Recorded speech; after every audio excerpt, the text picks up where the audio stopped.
வாழ்க வையகம், வாழ்க வையகம், வாழ்க வளமுடன். எல்லாம் வல்ல இறைவா, மெய்ப்பொருளே, சுத்த வெளியே, சூழ்ந்தெழுத்தும் பேரியக்க பேராதார பேருந்து ஆற்றலே, பேரறிவே, அன்னைக்கு வணக்கம், தந்தைக்கு வணக்கம், அருளாய் நிறைந்துள்ள ஆசான் அருள் தந்தை வேதாத்திரி மகரிஷி அவர்களுக்கு வணக்கம். அன்பு குரல் யூடியூப் சேனல் அன்பர்கள் அனைவருக்கும் இனிய வணக்கத்தையும் வாழ்த்தினையும் தெரிவித்துக் கொண்டு இன்றைய சிந்தனைக்கு இனிமை காத்தல் பகுதி 1. மகரிஷி ஒரு வார்த்தையை சொல்றாங்க. நாம அமைதியா இருக்கணும் அப்படின்னா இனிமையை காத்தல், உடலுக்கும் மனதிற்கும் இடையே உள்ள இனிமையை காத்தல், உயிருக்கும் மனதிற்கும் இடையே உள்ள இனிமையை காத்தல், தனக்கும் சமுதாயத்துக்கும் இடையே உள்ள இனிமையை காத்தல், தனக்கும் இயற்கைக்கும் இடையே உள்ள இனிமையை காத்தல். அப்ப இந்த 4 விஷயத்திலையுமே மகரிஷி இனிமையை உருவாக்குதல்னு சொல்லல, இனிமையை காத்தல். அப்ப இனிமை ஆல்ரெடி இருக்குன்னு அர்த்தம். நம்முடைய உடலுக்கும் மனதிற்கும், நம்முடைய மனதிற்கும் உயிருக்கும், நமக்கும் சமுதாயத்துக்கும், இயற்கை நமக்கும் இடையே இனிமை ஏற்கனவே இருக்குன்னு அர்த்தம். அதை கெடுத்துறாம பாதுகாத்து கொண்டால் போதும்னு அர்த்தம். இனிமையை காத்தல். இந்த இனிமையை காப்பாற்றி கொள்ளும் போதுதான் ஒரு தனி மனிதன் அமைதியாக வாழ முடியும். அந்த தனி மனிதனுடைய அமைதிதான் குடும்ப அமைதியை நிர்வகிக்கும். அப்ப நாம எப்படி உடலுக்கும் மனதிற்கும் இடையே உள்ள இனிமையை காப்பது, எப்படி மனதிற்கும் உயிருக்கும் இடையே உள்ள இனிமையை காப்பது, தனக்கும் இயற்கைக்கும் இடையே உள்ள இனிமையை காப்பது, தனக்கும் சமுதாயத்துக்கும் இடையே உள்ள இனிமையை காப்பது, அது நமக்கு தெரியணும் இல்லையா? தெரியாம ஒன்று நாம பாதுகாக்கவெல்லாம் முடியாது. அப்ப இதுக்கு தான் நாம பயிற்சி எடுத்தோம். மனவளக்கலை பயிற்சிங்கிறது இந்த 4 விஷயங்களையும், இனிமையை எவ்வாறு இருக்கிறது, இந்த இனிமையை எப்படி நாம் பாதுகாத்து கொள்ள வேண்டும், மேற்கொண்டு அடுத்ததுதான் ரொம்ப முக்கியமான, இனிமையை கெடுத்துடக்கூடாது, இனிமையை பாதுகாத்துக்கணும். அப்படி பாதுகாத்த இனிமையை பயன்படுத்துதல். நீங்க பாதுகாத்தாதான் அதனுடைய பயன்பாட்டுக்கு கொண்டு வரவும் முடியும். முதல்ல அதனுடைய பெருமை என்னன்னு தெரியும். யார் இந்த இனிமையை உருவாக்கியது, எப்படி இந்த இனிமை உருவானது அப்படிங்கிற விஷயம் நமக்கு தெரியணும் இல்லையா? அந்த இனிமைக்கு பெயர்தான் அருள் பேராற்றல். அந்த இனிமைக்கு பெயர்தான் இறை ஒழுக்கம். சரியான முறையில் இறைவன் இயங்கக்கூடிய அந்த முறைக்கு பேர் தான் இனிமை. அப்ப நம்மளுடைய மனதை முறையாக இயக்கும் போது அந்த இனிமை பாதுகாக்கப்படும். அந்த இனிமையை புரிஞ்சுக்கலாம். நம்முடைய மனம் இது முறையாக இயக்கப்படும் போது அந்த இனிமையை புரிந்து கொள்ளலாம். நம்முடைய உயிரை நாம் முறையாக இயக்கும் போது அந்த இனிமையை புரிந்து கொள்ளலாம், பாதுகாக்கலாம், பராமரிக்கலாம், பயன்படுத்தலாம். அப்ப நம்மளுடைய உடல், உயிர், மனம், இதை 3ஐயும் முறையாக இயக்கி பழக்க வேண்டும். இப்ப நம்ம கிட்ட இந்த முறையான இயக்கம் இருக்கா? நம்முடைய மனசை நாம மனசாதான் இயக்கிறோமா? நம்முடைய உடம்பாதான் இயக்கிறோமா? நம்முடைய உயிரை உயிராகத்தான் இயக்குகிறோமா? யோசிக்கணும் இல்லையா? இதையெல்லாம் யோசிக்கிறதுக்கு தான் மௌனம். நான் என்ன பண்ணிக்கிட்டு இருக்கேன், என்ன பண்ணணும், இயற்கை எனக்கு என்ன வாய்ப்பு கொடுத்துருக்கு, அப்படிங்கிறத இந்த விஷயத்தையெல்லாம் புரிஞ்சுக்கிறது தான் நாம மௌனம் இருக்கும். சும்மா வாய் பேசாம இருக்கிறது இல்லை, வாய் பேசாம இருக்கிறது இல்லை மௌனம். நம்மை நாம் ஆழமாக தற்சோதனைக்கு ஈடுபடுத்திக்கணும். அப்போ ஒரு பொருளை பற்றி நாம் ஆழ்ந்து சிந்திக்கணும். அதுக்கு உங்களுக்கு இந்த மௌன காலம் பேருதவியாக இருக்கும். அப்போ நம்முடைய இனிமையை பாதுகாத்து கொள்ளக்கூடிய வகையில் நம்முடைய எண்ணம் சொல் செயல் இருக்கும். இருந்தாதான் அது எப்படி உருவானது, அது எப்படி இருக்கு, எங்கே இருக்கு, எது மாதிரி இருக்குங்கிறதையும் புரிஞ்சுக்க முடியும். இந்த இனிமை எது மாதிரி இருக்கு, நம்ம கூடயே தான் இருக்கு, நம்ம கூடயே தான் டிராவல் ஆகுது. ஆனால் அது எப்படி இருக்குன்னு நாம புரிந்து கொள்வதற்காக முயற்சி செய்தால் மட்டும்தான் அது இப்படி இருக்குன்னு நம்மளால புரிஞ்சுக்க முடியும். அப்படி இல்லைன்னா அது அதுவா இருக்கும், நாமளா இருக்கும், காலங்கள் கடந்து போகும், அப்புறம் ஒரு நாளைக்கு எல்லாம் முடிஞ்சு. இப்போ நாம் முயற்சி பண்ணணும். முயற்சி தன் மெய்வருத்த கூலி தரும், தன் மெய்வருத்த கூலி தரும். நாம் நம்முடைய முயற்சியை உண்மையானதாக வைத்து கொள்ள வேண்டும். சும்மா ஒப்புக்கு சப்பாவா முயற்சி பண்ணக்கூடாது. எல்லாத்தோட சேர்ந்து நானும் தவம் பண்றேன், எல்லாத்தோட சேர்ந்து நானும் மன்றத்துக்கு போறேன் வர்றேன், சொந்த தனி முயற்சியினால் வாழ்வை ஆராய்ந்து எண்ணம் சொல் செயல் மூன்றையும் ஒழுங்கு செய்தி, சொல்லால் மட்டுமே நம்பாதி, சுயமாய் சிந்தித்தே தெளிவி. இதுக்குதான் இந்த மகிழ்ச்சி, சொல்லால மட்டுமே நம்பாதீங்கன்னா. நாம சும்மா ஒரு பொத்தாம்பொதுவா ஒரு காரியத்தில் நம்மளை ஈடுபடுத்திக்க கூடாது. கூட்டத்தோட கூட்டமா சேர்ந்து நம்முடைய இந்த செயல் பழக்க வழக்கங்களை வைத்து கொள்ள கூடாது. நம்முடைய எண்ணம் சொல் செயலெல்லாம் கொஞ்சம் மாற்றி அமைச்சுக்கணும். ஏன்னா இந்த மனித பிறவி அப்படிங்கிறது எவ்வளவு சிறப்பு மிக்கது. இந்த பிறவி மாதிரி ஒரு பிறவி இதுக்கு முன்னாடி இல்லை. இப்போ இந்த பிறவி ஒன்று தான் இறைவனை இறைவனாக உணரத்தக்க தன்மையோட உருவாகிது. இப்போ நமக்குள்ளே இருக்கக்கூடிய இந்த மனம், உயிர், அறிவு, இந்த உடம்பு, இந்த செல்கள், இதெல்லாம் புரிஞ்சுக்கக்கூடிய அந்த திறமை அதோடு நாம் உருவாக்கப்பட்டிருக்கோம். எல்லாம் வல்ல இறை பேராற்றலே நாம தன்மாற்றம் பெற்றிருக்கிறோம். அப்படிங்கிற இந்த பேர் உண்மையை உணர்ந்து கொள்வதற்கான ஒரே பிறவி இந்த மனித பிறவி மட்டும்தான். இந்த மனித பிறவிக்கு முன்னாடி வரைக்கும் இந்த வாய்ப்பு யாருக்கும் அமையலை இல்லையா? அப்ப இந்த பிறவி இப்பேற்பட்ட சிறப்புகளோடு இருக்கு. இப்ப நாம கொஞ்சம் என்ன பண்ணணும், டியூன் பண்ணணும். நம்முடைய மனசை கசன்னு வச்சிருக்கோம், எல்லாத்தையும் லோட் பண்ணி வச்சிருக்கோம். மனசுல தேவையே இல்லை. நம்முடைய உடம்புல கசன்னு பயன்படுத்தும். ஒரு முறை இல்லை, இப்படித்தான் உடலை பயன்படுத்த வேண்டும் அப்படிங்கிற ஒரு ப்ரோக்ராம் இருக்கு, விதிமுறை இருக்கு.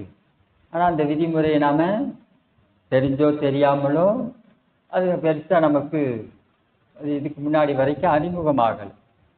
எங்க மகரிஷி கிட்ட வர்றதுக்கு முன்னாடி வரைக்கும் இந்த உடம்பை இப்படிதான் நான் பராமரிக்கணும், இந்த மனதை இப்படித்தான் நிர்வகிக்க வேண்டும், என்னுடைய உயிரை நான் இப்படித்தான் பராமரிக்க வேண்டுங்கிற அந்த நாலேஜ், அந்த அறிவு மேன்மை பெறவில்லை.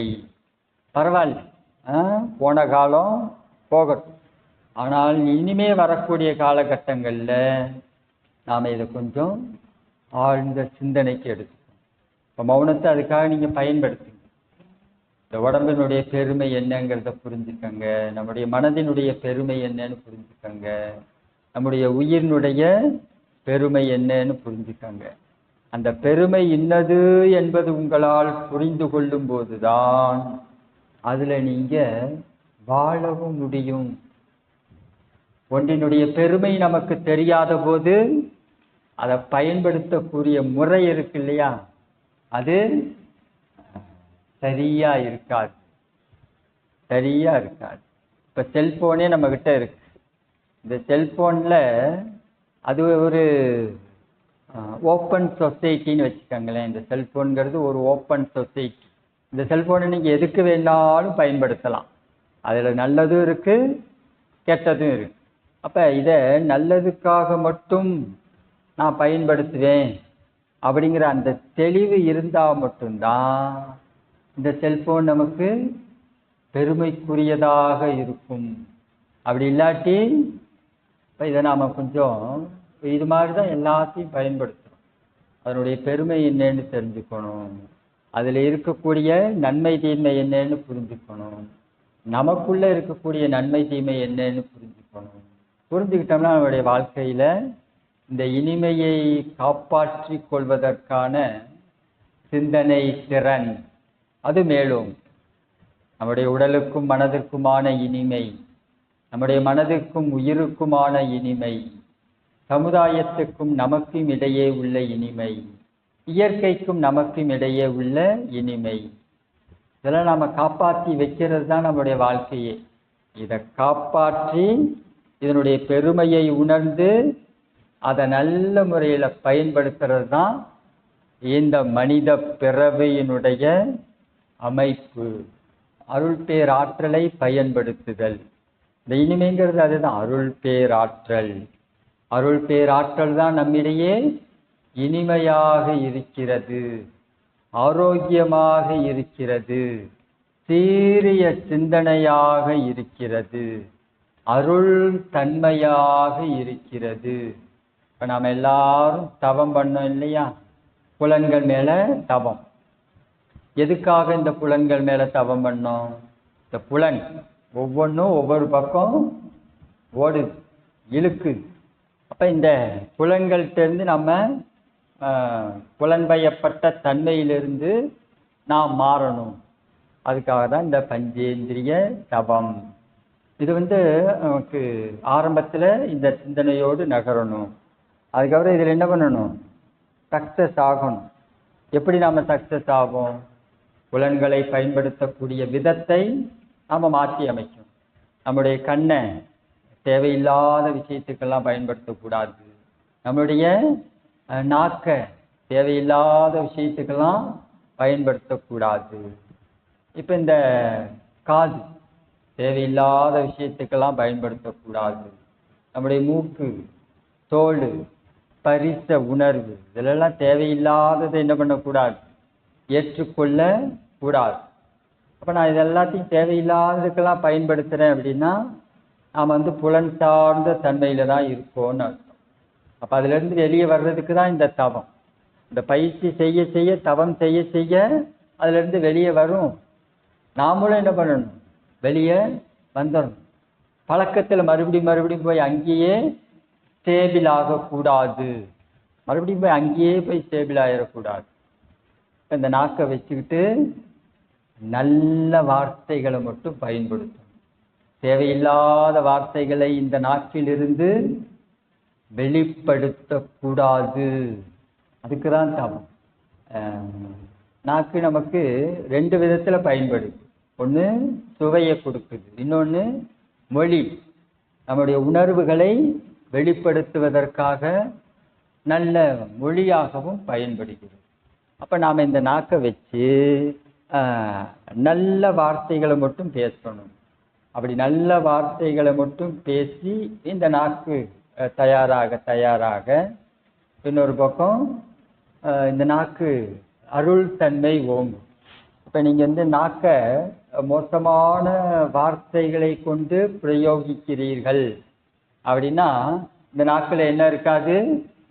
இறைவன் இருக்க மாட்டான், அருள் பேராற்றல் இருக்காது. அப்போ இந்த நாக்கு என்ன பண்ணும்? டேஸ்டாக உன்னை தேடி ஓடும். இதுதான் எனக்கு பிடிச்சது. இன்னைக்கு காப்பியில், டீயில் சர்க்கரை பத்தலை, சர்க்கரை இல்லையா, எங்கே ஒரு ஸ்பூன் எடுத்து போடு. அப்போ இந்த நாக்கில் என்ன இல்லை? அருள் தன்மை இல்லை. அதாவது அந்த நாக்கு என்ன பண்ணுது? சுவைக்கு, டேஸ்ட்டுக்கு மயங்கி கிடக்கு. இப்போ அருள் தன்மை இந்த நாக்குல இருந்துச்சு அப்படின்னா டேஸ்ட்டுக்கு இது என்ன பண்ணாது, மயங்காது. அப்ப நாம இந்த அருள் தன்மை என்ன பண்ணணும், நாக்குல வாழ விடணும் இல்லையா? இந்த நாக்குல அருள் பேராற்றலுக்கு இடம் கொடுக்க வேண்டும். அப்படி இடம் கொடுத்தா மட்டும்தான் நாம இந்த டேஸ்ட்ல இருந்தெல்லாம் வெளியே வரும். அப்ப இந்த நாக்க நல்ல சொற்களுக்கு மட்டும் பயன்படுத்த வேண்டும். அதே மாதிரி கண் நல்ல விஷயத்த பார்க்கணும். தேவையில்லாததெல்லாம் பார்த்தோம் அப்படின்னா அங்க டிஸ்டர்பன்ஸ் ஆகும். இந்த மாலிகூல் அணு அடுக்கு சிதையும். அருள் பேராற்றல் நம்ம கண்ணில் தேங்காது. இப்ப நம்மளுடைய கண்கள் வழியாக இருக்கக்கூடிய இந்த காந்தம் இருக்கு இல்லையா, மற்ற புலன்களை காட்டிலும் கண்கள் வழியாக வெளியேறக்கூடிய ஆற்றல் அதிகம். ரெண்டாவது அதுக்கு இன்னும் கொஞ்சம் வலிமையும் ஜாஸ்தி. அதை பெரியவங்க ஒரு இடத்துல நமக்கு சொல்றதுக்காக முயற்சி பண்ணாங்க. எங்க அப்படின்னா மகாபாரதம். மகாபாரதம் முழுக்க முழுக்க சயின்ஸ் தான். நிறைய சயின்ஸ் இருக்குது. மகாபாரதத்துல யுத்தம் ஆரம்பிக்க போகுது. பாண்டவர்களுக்கு துணையாக கிருஷ்ண பரமாத்மா, இவர் கிருஷ்ண பரமாத்மா காப்பாற்றிடுவார் பாண்டவர்களை. இப்போ இந்த துரியோதனனை காப்பாற்றுறதுக்கு இருக்காங்க, பெரியவங்கெல்லாம் இருக்காங்க, ஆனா பயன்படாது பாரு. அவங்க அம்மா ஒரு முடிவுக்கு பண்றாங்க, காந்தாரி. இப்ப காந்தாரி திருமணத்துக்கு அவங்க தயாராகிறாங்க. பார்த்தா நம்மளுடைய திருதராஷ்டிரனுக்கு கண்ணு தெரியல. இனி என்ன, என்னுடைய கணவனான இவர் பார்க்காத உலகத்தை இனி நானும் பார்க்க போவது கிடையாது அப்படின்னு இவங்களும் கண்ணை கட்டிக்கிட்டாங்க. இப்ப அந்த நாள்ல இருந்து கணக்கு எடுத்துக்காங்க. கௌரவர்கள் பிறக்கிறாங்க, பாண்டவர்கள் பிறக்கிறாங்க, வளர்றாங்க. துரியோதனன் யுத்த காலம் வந்துருச்சு. இப்ப அவ்வளோ காலம் அவங்க என்ன பண்ணல, கண்ணு கட்ட திறக்கவே இல்லை, இந்த கண்கள் மூடியே இருக்கு. இப்ப காந்தாரிய வச்சு வியாசர் எவ்வளவு அழகா இந்த காந்த தத்துவத்தை சொல்றாரு பாருங்க. துரியோதனனுக்கு போய் என்ன பண்ண சொல்றாரு, நீ போய் குளிச்சுட்டு நிர்வாணமா வா, எந்த ஒரு ஆடையும் அணியாம நிர்வாணமா வந்து என் முன்னாடி நெல்லுங்கிறான். இப்ப நம்ம ஆளு கிருஷ்ண பரமாத்மா உள்ள பூந்து ஆட்டையை கலைச்சிட்டாரு. உள்ள போய் குளிச்சுட்டு வெளியே வர்றாரு. வெளியே வர்றப்ப என்ன நீ இப்படி வர்ற துரியோதனானோடனே, என் அம்மா தான் குளிச்சுட்டு வர சொன்னாங்க ஆடை இல்லாம அப்படின்னோடனே, ஐயா என்ன நீ சின்ன பிள்ளைத்தனமா இருக்கு, என்ன இருந்தாலும் நீ ஒரு ஆண்மகன், அதனால இப்படிலாம் போகக்கூடாது அப்படின்னு சொன்னா ஒரு இலையை கட்டிட்டு இடுப்புல போய் அவங்க அம்மா முன்னாடி நிற்கிறாங்க. இப்ப இவங்க அம்மா என்ன பண்றாங்க, காந்தாரி கண் கட்ட அவிர்த்து தன்னோட மகனை ஸ்கேன் பண்றாங்க. தன்னுடைய அருள் ஆற்றல் முழுவதும் தன்னுடைய மகனுக்கு பாஸ்டஸ் பண்றாங்க. துரிய தவம் கொடுக்கும்போது கண்களால் அருள் ஆற்றலை பாதிக்கணும் இல்லையா, சேம் ப்ராசஸ். ஆனா இது ஒரு 20 வருஷம் 30 வருஷம் வச்சுக்காங்க. 30 வருஷம் கண்ணை கட்டியே வச்சிருந்து தன்னுடைய தாய் அவரை ஸ்கேன் பண்ணோன்னா அது என்ன ஆயிடுச்சு, அவருடைய உடம்பு வஜ்ரமா மாறிடுச்சு. அப்ப அந்த இடுப்புல துணி இலைய கட்டி வச்சிருந்த அந்த இடம் மட்டும் வீக்கா இருக்கு. அதனாலதான் பீமன் அந்த தொடையிலேயே அடிச்சு துரியோதனை சொல்றாரு. அப்ப எவ்வளோ பெரிய தத்துவத்தை மகாபாரதத்துல சொல்லியிருக்காங்க பாருங்க. கண்களால் அருள் ஆற்றலை பாய்ச்ச முடியும். மகரிஷி அதையே சொல்றாங்க. என்ன, துரியன் தீட்சை கொடுத்தாங்களா, தீட்சை கொடுத்துட்டு இன்று முதல் நீங்கள் பார்க்கும் இடமெல்லாம் புனிதமடையட்டும், நீங்கள் பார்க்கும் நபர்கள் எல்லாம் நல்லோர் ஆவார்கள். எவ்வளோ பெரிய விஷயம், நீங்கள் பார்க்கும் இடமெல்லாம் புனிதமாகும். துரிய தீட்சை பெற்றுக்கொண்ட நீங்கள் பார்க்கும் இடமெல்லாம் புனிதமாகும், நீங்கள் பார்க்கும் நபர்களெல்லாம் நல்லோர் ஆவார்கள். இப்போ இவ்வளோ பெரிய விஷயம் எங்க இருக்கு, துரிய தவத்தில் இருக்கு. நாம கொஞ்சம் இந்த கண்ணை எப்படி பயன்படுத்தணும், எதுக்கு பயன்படுத்தணுங்கிறதுல கவனமா இருக்கணும். இதுதான் இனிமையை காத்தல், வேறெல்லாம் ஒன்றும் தனியாலாம் கிடையாது. இதுதான் இனிமையை காத்தல். உங்களுடைய கண்கள் வழியாக வெளியேறக்கூடிய ஆற்றலை கொஞ்சம் அருள் தன்மையோட வச்சுக்கோங்க. அப்போ இந்த முறையில் நாம் நம்மளுடைய வாழ்க்கையை வாழும்போது நல்ல ஓசைகளை, நல்ல விஷயங்களை கேளுங்க, தேவையில்லாததை கேட்காதீங்க. இதெல்லாம் ஒட்டு மொத்தமாக ஸ்பரிசம், தோல், நாக்கு, மூக்கு, கண்ணு, காது, இந்த 5 வழியாக நீங்கள் உள்ளே கொண்டு போகிற இந்த பிரெயின், இந்த மூளை செல்களில் எதற்கு நீங்கள் இடம் கொடுக்கிறீர்கள்ங்கிறத முடிவு பண்ணுங்க. நீங்கள் தேவையில்லாததுக்கெல்லாம் இடம் கொடுத்தீங்கன்னா மூளை செல்கள் சரியாக இயங்காது. இந்த பாசிட்டிவ் எனர்ஜின்னு ஒன்று மூளையில் பிரெயினில் லோட் ஆகணும். அப்போ தான் சிற்றறைகள் எல்லாம் ஓப்பன் ஆகும். நீங்கள் நெகட்டிவ் எனர்ஜியெல்லாம் உள்ளுக்குள்ளே கொண்டு போய் திணிச்சிங்கன்னு வச்சுக்கோங்க. பார்க்கறது, பேசுறது, கேட்கறது, நுகர்றது, இது எல்லாத்துமே ரெக்கார்ட் ஆகுது இல்லையா? அப்போ இந்த நெகட்டிவான விஷயம்லாம் கொண்டு போய் மூளையில் சேர்த்து சேர்த்து சேர்த்து இப்போ மூளையினுடைய தன்மை எப்படி இருக்குது? மூளை அருள் தன்மையாக இருக்கும். அது எப்படி இருக்குது, எப்படி வச்சுருக்கோம்? யோசிக்கணும் இல்லையா? யோசிங்க. அப்படியே யோசனை பண்ணிட்டு போய் எல்லாரும் டீ சாப்பிட்டுட்டு மறுபடியும் 11:15 அடுத்த அமர்வு ஒரு 5 நிமிஷம் முன்னாடி அரங்கத்துக்கு வந்துடலாம். ஸோ அமைதியாக போங்க, இனிமையாக போய் டீ குடிக்கிறோங்கிற உணர்வோடு குடிச்சிட்டு அந்த டீயில் இருக்கக்கூடிய அந்த அருள் தன்மையை ஃபீல் பண்ணுங்க. அதில் சர்க்கரை இல்லை அல்லது பால் சரியாக கொதிக்கலை, டீ தூள் வேகலை அப்படின்னா நாம் வேக மாட்டோம். நாம் வேகிறதுக்கான ஆள் கிடையாதுன்னு அர்த்தம். இதை நாம் மறந்துடக்கூடாது. இந்த இனிமையை காப்பாற்றிக் கொள்வது மட்டும்தான் நம்முடைய நோக்கம். இந்த நோக்கத்திற்கு சரியானதொரு வாய்ப்பு தான் மௌன காலம். இந்த மௌன காலத்தை நாம் அதுக்கு நல்ல முறையில் பயன்படுத்தலாம். என்னுடைய புலன்கள் வழியாக, என்னுடைய புலன்களுக்குள்ளாக எது தங்குதுங்கிறத நாம் கொஞ்சம் சிந்தனைக்கு எடுத்து, தேவையில்லாத விஷயங்களுக்கெல்லாம் இந்த புலன்களை நாம் பயன்படுத்தும் போது அது நெகட்டிவ் வைப்ரேஷன், நச்சு தன்மைகள் தான் அங்கே தங்கும். அப்போ இந்த நச்சு தன்மைகளை வைத்து கொண்டு நலம் பெறும் நம் வாழ்வை நாம் எப்படி வாழ்வது, நல்லதோர் சமுதாயத்தை நாம் எப்படி உருவாக்குவது, இந்த அற்புதமான குடும்பம் என்ற பல்கலைக்கழகத்தை எப்படி நாம் உருவாக்குவது, அந்த நச்சுத்தன்மை இல்லாமல் பார்த்துக்கணும். இந்த புலன்களில் நச்சுத்தன்மை இருந்ததுன்னா அருள் தன்மைக்கு இடம் கிடையாது, அருள் பேராற்றலுக்கு இடம் இல்லை. அப்போ இந்த புலன்களை முழுக்க முழுக்க அருள் தன்மையாக மாற்றணும். அப்படிங்கும்போது அதற்கான செயல் பண்புகள்னு ஒன்று இருக்கு. அதை நாம் நல்ல முறையில் பயன்படுத்திக்கணும். எந்த வகையிலையும் கொஞ்சம் ஆழமாக யோசனை பண்ணி பாருங்க. சும்மா நம்ம பிறந்தோம், இருந்தோம், இறந்தோம் அப்படிங்கிறதுக்காக பிறக்கலை. நமக்கு எதுக்காக நாம் பிறந்திருக்கோம் அப்படிங்கிற அந்த விஞ்ஞான மெய்ஞானத்தை உணரணும். அது சார்ந்த தன்மைகள் நமக்குள்ளே பெருகணும். அப்படிங்கும்போது இந்த அருள் பேராற்றலுக்கு நமக்குள் நாம் இடம் கொடுத்து வாழ வேண்டும். ஆக்சுவலாக அதுக்கு இடம் கொடுத்தா மட்டும்தான் நம்மளால் வாழ முடியும். அதுக்கு இடம் கொடுக்கலை அப்படின்னா நம்மால் வாழவே முடியாது. அது சிக்கல் தான். குத்தும் கொடையும் இடர்பாடுகளுக்குள்ளும் இன்னல்களுக்குள்ளும் கவத்தாலும் சிக்கும்.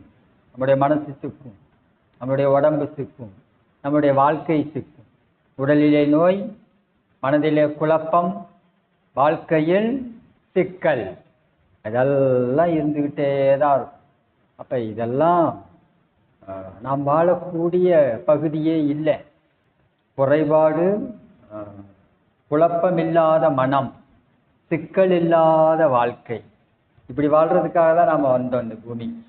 ஆனால் அங்கே ஆப்போசிட்டாக அந்த பக்கம் வாழ்ந்துட்டு இருக்கோம். அப்படின்னா காரணம் என்னென்ன அப்படின்னா, நம்முடைய சரீரத்துக்குள் நாம் எதற்கு இடம் கொடுத்திருக்கிறோம் அது நமக்குள்ள வாழுது.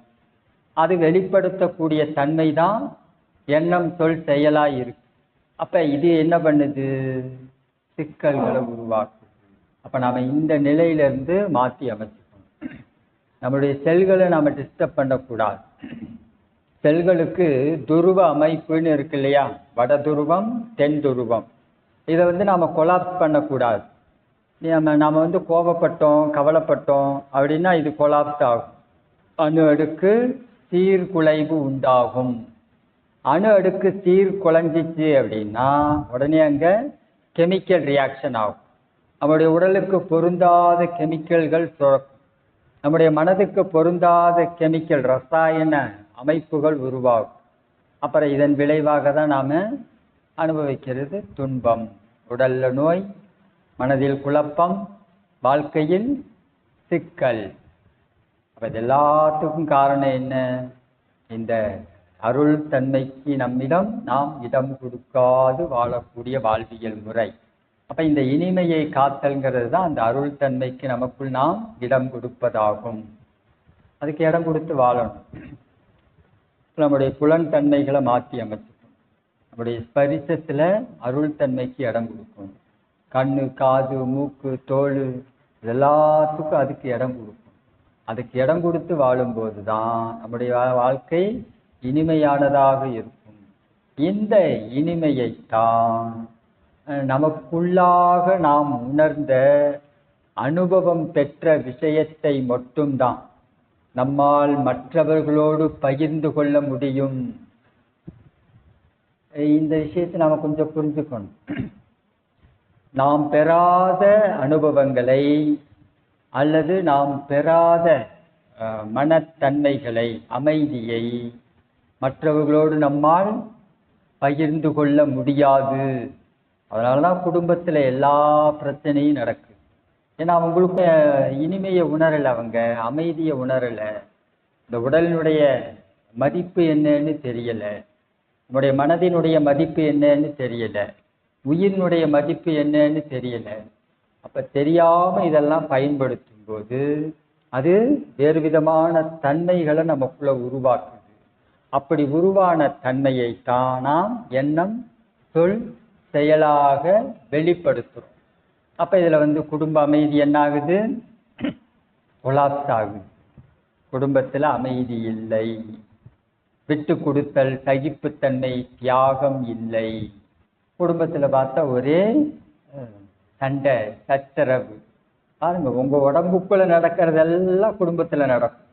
நம்முடைய உடல் செல்கள் சண்டை போடுதா? உடல் செல்கள்லாம் சச்சரவோடு இருக்கா? குடும்பத்திலே அதே இருக்கும். அப்போ இதற்கான தீர்வாக தான் மகிழ்ச்சி நமக்கு பயிற்சிகளை கொடுத்துருக்காங்க.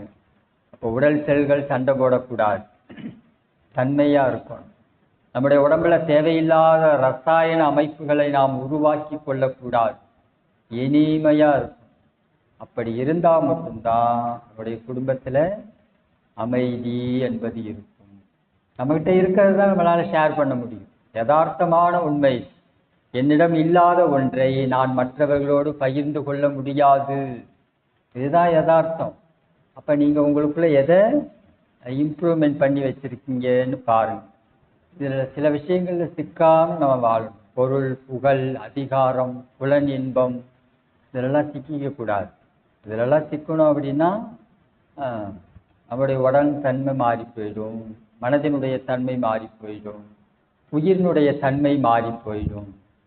இந்த பொருள், புகழ், அதிகாரம், புலனின்பம் இருந்தது அப்படின்னா அங்கே அருள் தன்மைக்கு இடமில்லை. அருள் தன்மை இல்லாத ஒரு உடம்புக்கு, மனசுக்கு, உயிருக்கு என்ன பண்ணாலும் திருப்திங்கிறது ஒன்று ஏற்படவே ஏற்படாது. போதுங்கிற மனசு வரவே வராது. என்ன பண்ணாலும் சரி போதாது, இன்னும் வேண்டும், இன்னும் வேண்டும், மேலும் மேலும் வேண்டும். எதுக்காக இப்படி சேர்த்து வைக்கிறேன் தெரியல, சேர்த்து வைப்பேன், அவ்வளோதான். அதுக்கும் அது புரியாது. ஏன் இவ்வளோ விஷயத்தை சேர்த்து வைக்கிற, ஏன் இவ்வளோ துணியை சேர்த்து வச்சிருக்க, ஏன் இவ்வளோ பண்டம் பாத்திரத்தை சேர்த்து வச்சிருக்க? இதனுடைய தொடர்ச்சியை அடுத்த பகுதியில் தொடர்வோம். இந்த சிந்தனை உங்களுக்கு பிடிச்சிருந்ததுன்னா நம்முடைய யூடியூப் சேனலை சப்ஸ்கிரைப் பண்ணிக்கோங்க. தெரிந்த அன்பர்களுக்கு ஷேர் பண்ணுங்க. இந்த சிந்தனை பற்றிய கருத்துக்கள் வரவேற்கப்படுகின்றன. நன்றி, வாழ்த்துக்கள், வாழ்க வளமுடன்.